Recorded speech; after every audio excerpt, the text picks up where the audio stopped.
Wolves by name, but dogs by nature. These wild creatures are in fact close cousins of the world's favorite family pet.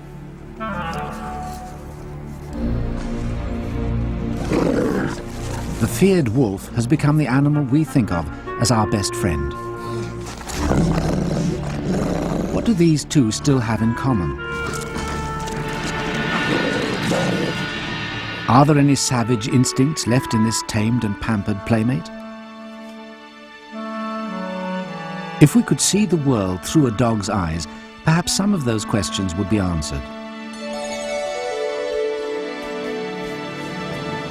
Wild or tame, all dogs retain the instinct for the hunt and the muscle power to pursue. Whatever the quarry, all dogs thrill at the sport of the chase. For their cousins in the wild, this is no playful game. Hunting dogs need stamina and speed, good sight, smell and hearing, and effective teamwork. They're among the most successful predators in the natural world. Dogs were first trained for their hunting skills, but they've strayed into human culture in many ways. As gods, guiding ancient Egyptian souls to the afterlife and guarding Chinese temples. Even as loyal listeners, advertising music.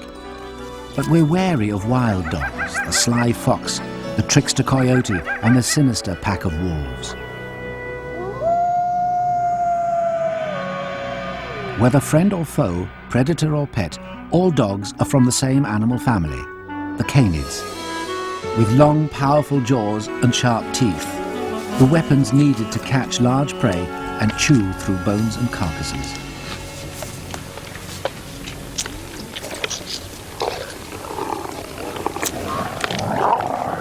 They're also used to keep rivals in their place, to stop uninvited guests from stealing a meal,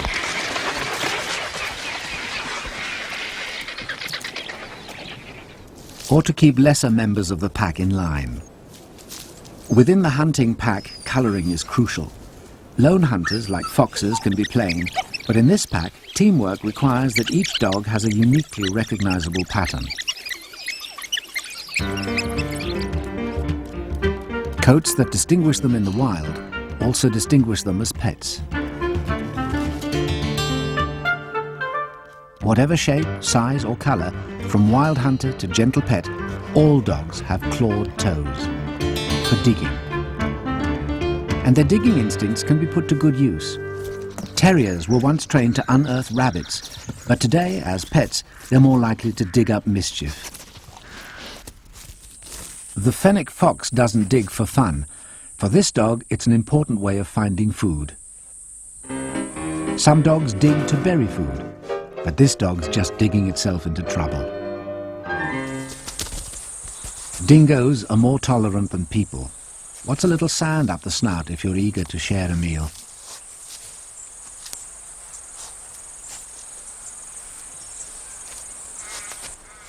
When a dog follows its nose, it's actually being led by three key senses. Sight. A glimpse of the enemy saves them barking up the wrong tree.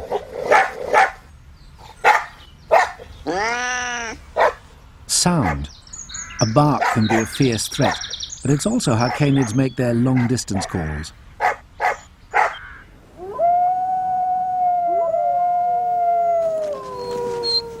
The howls and yelps of wild dogs can be heard for several kilometers.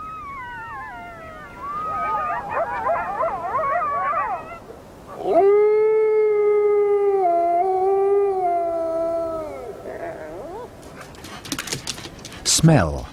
This tells a dog more than all the other senses put together. It marks territory, warns off rivals, tells dogs who's who, where they are, and why they're there. Smells can fully occupy a dog until sound intervenes. It's a human whistle, but the dogs get the message.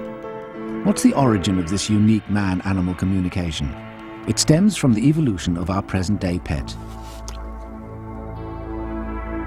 From this modern-day skeleton, go back 30 million years to its fossil ancestor. A dog-like creature that appeared as the last dinosaurs died out. Gradually, it evolved growing longer legs, a shorter tail, and losing a fifth toe, but keeping the same powerful skull and teeth. This new creature was huge and menacing.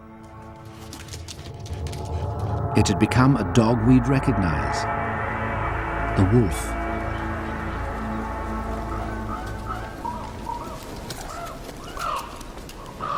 Wolves had winning ways. They worked together, stalking and hunting as a pack.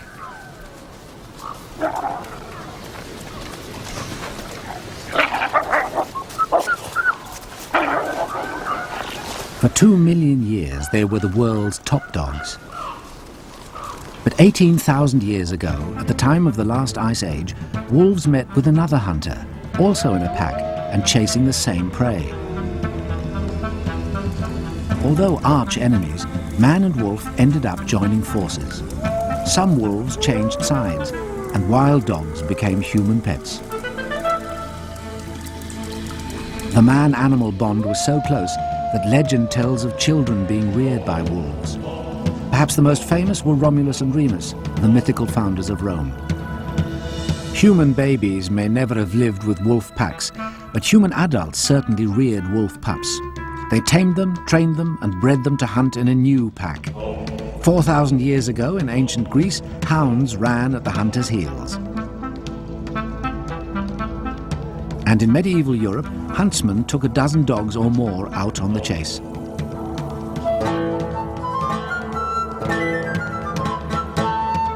While in Asia, men bred special hounds to hunt gazelles and wild boar. In this new pack, all worked together instinctively, creating a winning team.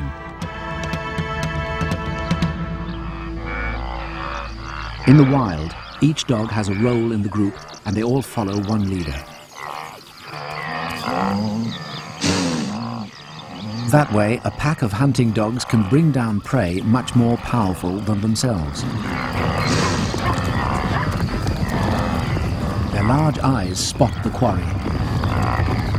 Their ears are alert to the yelp of command, to the clamour of messages from the rest of the pack. Carefully, they isolate their victim, leaving it no chance of escape. Dogs always hunt this way, even in a human pack.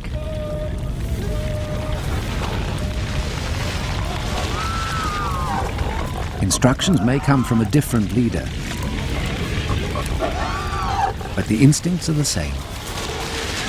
Man and dog share the struggles of the chase and the spoils of the hunt. Such teamwork leads to fierce loyalty. Many dogs will perform amazing feats on behalf of their owners, and tales of their heroic deeds make good movies too. The renowned Rin Tin Tin's exploits may seem melodramatic, but they're matched by the actions of hero dogs in real life.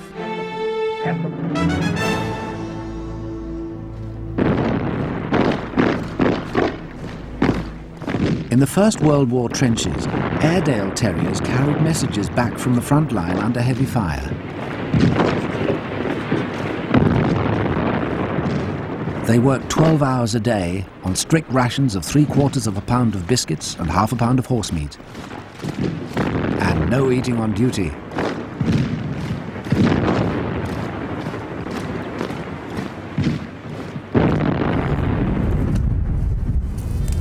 And when faced by riots in the streets, dogs help to keep the peace. As a pack animal, the dog is loyal to its leader, the handler, helping to protect property and people from invasion or attack. That aggression is real, but it can be controlled by the handler's command.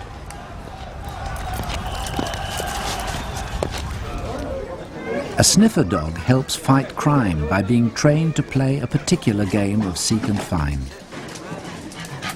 Sniffing out drugs isn't easy. These dogs have to take a course, and 4 out of 6 fail. It's worth the effort. A dog's nose is far more sensitive than any man-made machine.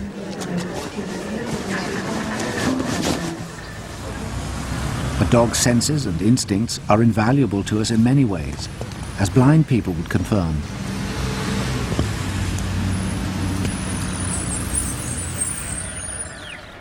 Dogs know instinctively how to stalk their prey. We've channeled this instinct into a more useful skill: herding instead of hunting.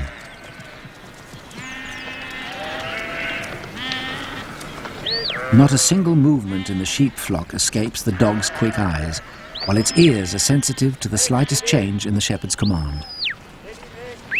A sheepdog can detect the tone of a shepherd's whistle or voice over a kilometre away. And the most difficult lesson the dog learns? To drive the flock away from the pack leader, the shepherd, which goes against all instinct. It's possible only because of the dog's total obedience. What teamwork! The wisdom of one allied to the obedience and supreme senses of the other. Eyesight, hearing, and the dog's most sophisticated sense, smell. Inside its nose are around 200 million smell-sensitive cells, 40 times more than in humans. Through them, the dog's brain can pick up signals from one molecule of scent in a million. It gives the dog a completely different picture of the world based on what it smells, rather than what it sees. This kitchen looks empty to us, but for a dog, the view is different. It knows that a boy has walked through.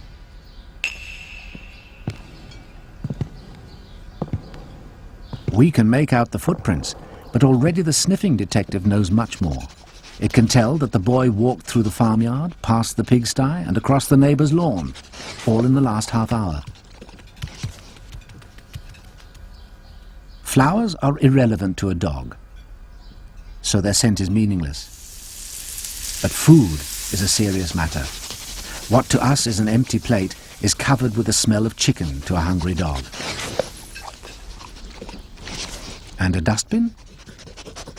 This was emptied some hours before, but the dog can detect the subtle whiff of bacon rind, orange peel, and baby's nappy, which were all recently crammed inside.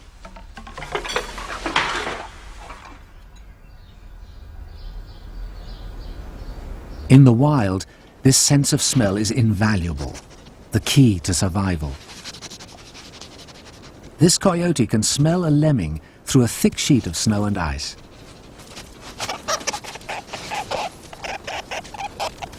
It knows exactly where to jump to find its prey.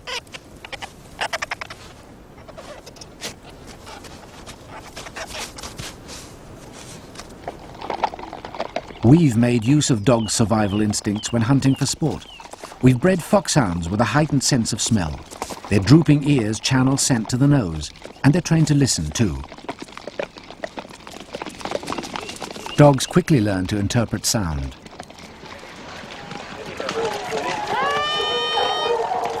An instruction to the hounds signals danger to this dog nearby.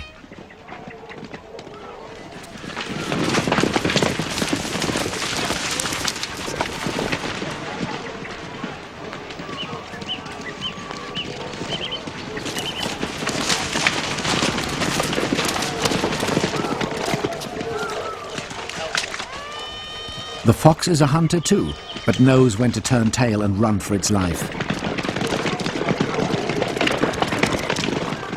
Spurning the way of the pack, the fox roams alone, listening for the murmurs of harvest mice and other creatures.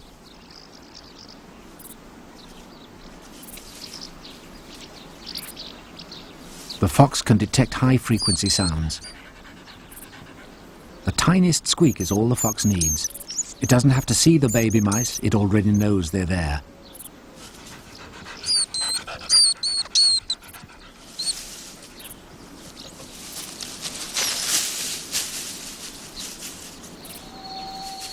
After dark, the bat-eared fox also hunts by sound, listening for the scuffles of tiny insects.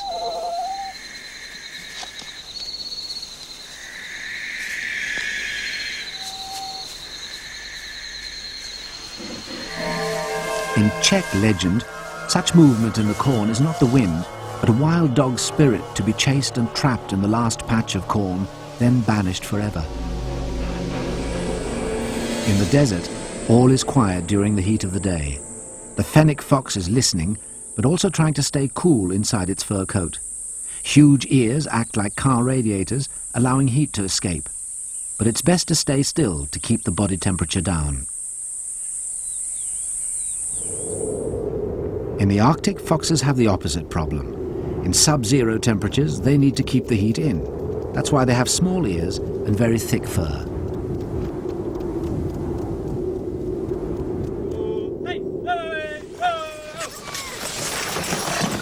We've bred dogs to work in the same conditions.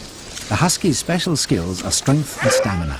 They'll pull this sled all day, panting not from exhaustion, but as a way of losing heat. And when it comes to skating on thin ice, dogs win paws down. They say that Huskies find the safest route across the snow and ice by instinct. They sense hidden dangers such as snowdrifts and deep cracks. These are the finest athletes of the dog world. Greyhounds. With eyes like hawks, they were bred as lean, lightning-fast hunting dogs.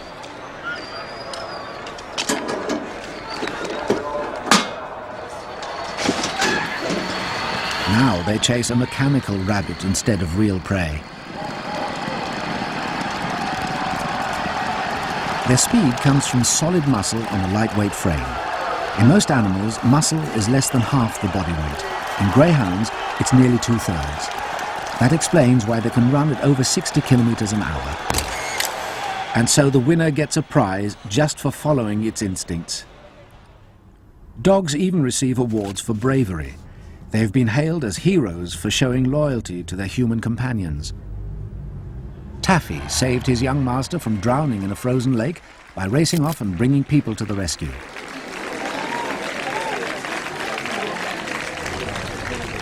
An early canine celebrity over a century ago was Greyfriars Bobby.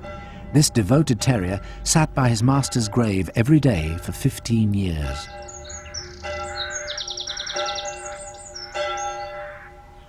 After their courage in the trenches, the Second World War saw parachuting dogs drop behind enemy lines to accompany raiding parties and join spying missions. Laika from Russia was the most famous canine traveler of all. In 1957, this dog was the first living creature to go up into space. And which is the brightest star in the sky? Sirius, the dog star. In ancient Egypt, it rose over the horizon during the annual flood of the River Nile. This made the land fertile again, so the Egyptians worshipped the star for its life-giving properties. Another of their gods, Anubis, had the body of a man and the head of a jackal. His role was to prepare the dead for their entry into the underworld. Guide and guardian, recurring roles for the dogs of myth and legend. In ancient Greece, the three-headed hound Cerberus guarded the gates of hell, keeping the living out, and more importantly, the dead in. The dog's superior instincts and senses have always been respected, but sometimes they're viewed with suspicion and even fear.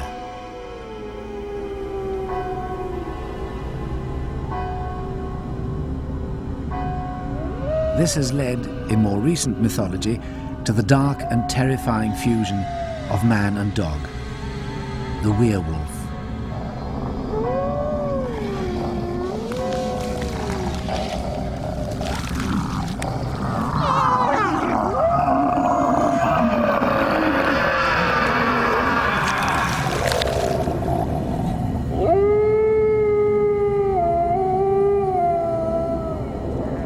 Fiction, but perhaps with a thread of truth.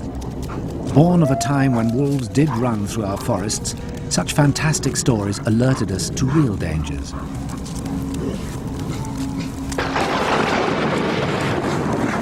But wolves were only threatening as our enemies.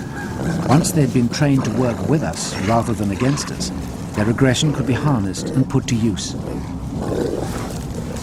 The Romans trained dogs as living burglar alarms, and intruders were warned off by entrance mosaics, the earliest known sign saying, "Beware of the dog."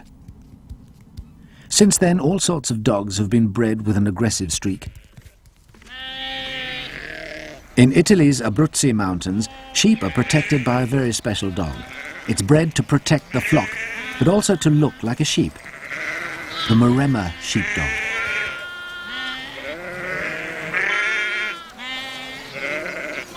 Instinct tells any dog to defend its pack. And in this case, the pack is the flock itself, because this dog was raised as a lamb. A wolf in sheep's clothing? Just like those wolves of thousands of years ago, which learned to live with humans, these pups turned to sheep as a surrogate pack.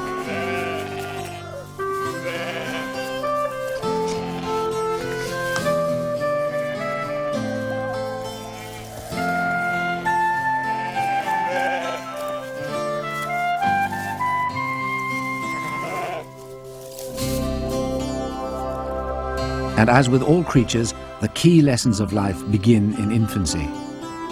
Puppies learn through play how to interact with their siblings, and a jackal pup finds out that attention has to be fought for,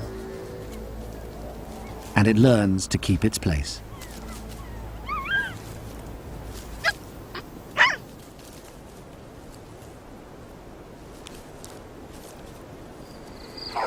A wild street pup in Bali has to struggle to eat and live, scavenging scraps, and it quickly learns to fight for its food.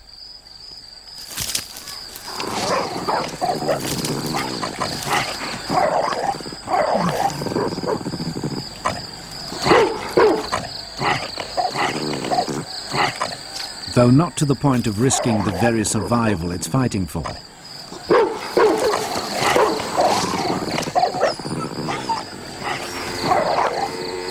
In a dog-eat-dog world, survival is everything, and that means learning lessons like submission, acceptance, and going hungry.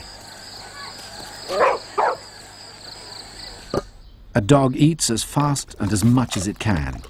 It instinctively knows to wolf its food.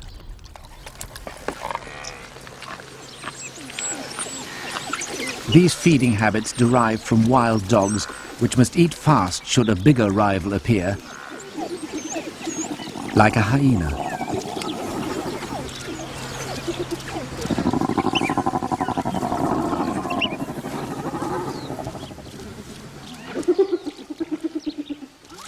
Eating food is also the best way to store it and then transport it back to the den, where hungry puppies are waiting.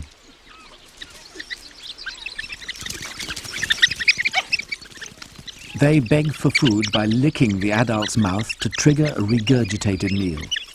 So next time a dog licks your face, you'll know it's looking for more than a kiss. In the Arctic, storing food is no problem. It's an open-air deep freeze.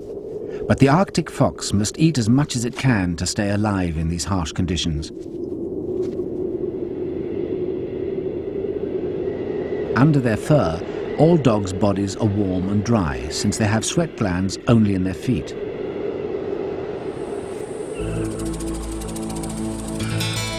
Mexicans bred hairless dogs and used them as hot water bottles. People may find strange uses for them, but many pet dogs are chosen for one reason only: style.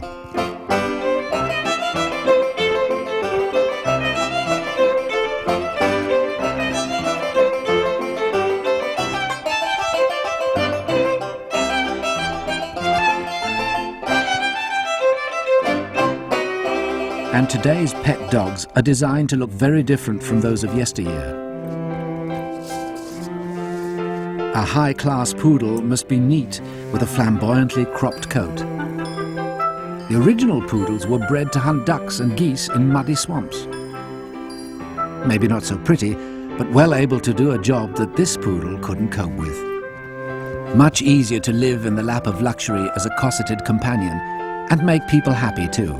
Perhaps that's why there are at least 6 million pet dogs in Britain and over 50 million in the United States. They're popular, useful, but not always welcome.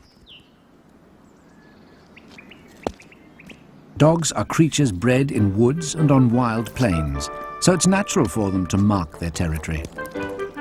It's no surprise they don't always stick to the local hygiene regulations. Laws demand the leash, but once fully trained, most pet dogs would naturally choose to walk beside us. They're part of our team, They could survive without us, however, even in the city, and many do. Just as the wolf was drawn to human settlements in the Ice Age, so is one of today's wild dogs, the coyote.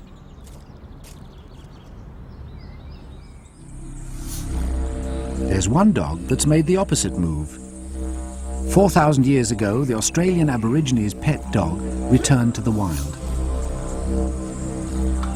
The dingo, which some native Australians identify as their ancestor, recalling a time when man, like the dingo, lived wild and free.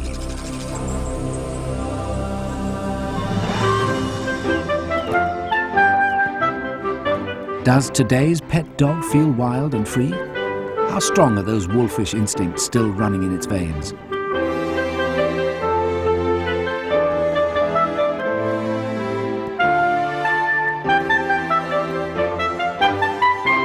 Most dogs keep their wild side well hidden, appearing docile and domesticated to our eyes.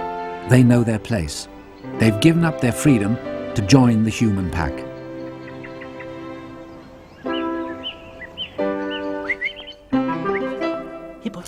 Who has gained most from this partnership?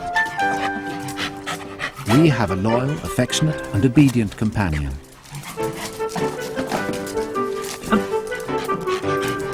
The dog has someone to play with, a comfortable home, and a regular supply of food. Our four-legged friend has all its needs met. We may think we're the masters, but which one of us really is top dog?